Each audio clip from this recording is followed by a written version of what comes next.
भगवान करे हमारे घर में हमेशा दिवाली बनी रहे, हमारे घर में हमेशा प्रेम और मिठास बना रहे, हमारे घर में हमेशा आनंद माधुर्य बना रहे। अरे मेरे भाई, रावण ने मरते मरते राम से कहा था कि राम, मेरे मरने के बाद किसी कोने में बैठकर सोचना, शक्ति मेरे पास ज्यादा थी। अरे मेरी तो पूरी लंका सोने के, तेरे तो अयोध्या में तेरा सिंहासन भी सोने का ना होगा। महादेव मेरी मुट्ठी में, शनि मेरे काख में, नवग्रह मेरे पांव के नीचे और यमराज मेरे कहे पे चलने वाला।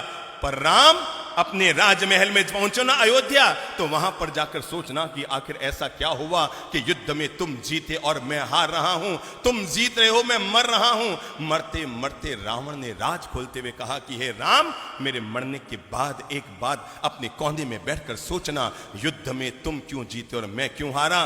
तुम शक्तिशाली थे इसलिए नहीं जीते राम, शक्ति मेरे पास है। तुम भक्ति करते हैं भगवान की, अरे महादेव की जो मैंने भक्ति की है दुनिया में किसने की होगी।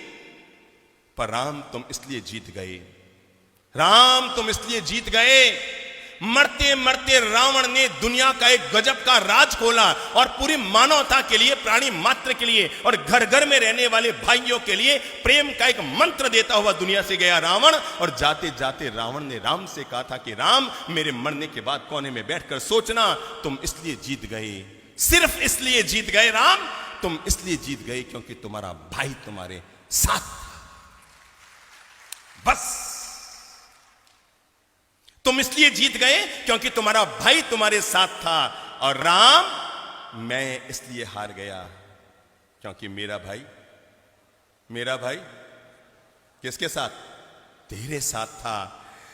रावण ने मरते मरते राम से अनुरोध किया था कि अयोध्या में जब राज सिंहासन पर बैठो तो एक पल के लिए आंख बंद करके मेरे चेहरे को याद करके सोचना, अगर तुम्हारा भाई भी मेरे साथ होता और मेरा भाई भी मेरे साथ होता तो युद्ध में रावण जीतता या राम जीतता। यह है भाई भाई के प्रेम की ताकत। और जिस घर में, जिस समाज में, जिस परिवार में, जिस राष्ट्र में यह ताकत हुआ करती है, वहां पर दुनिया की कोई ताकत उस परिवार को कमजोर नहीं कर सकती।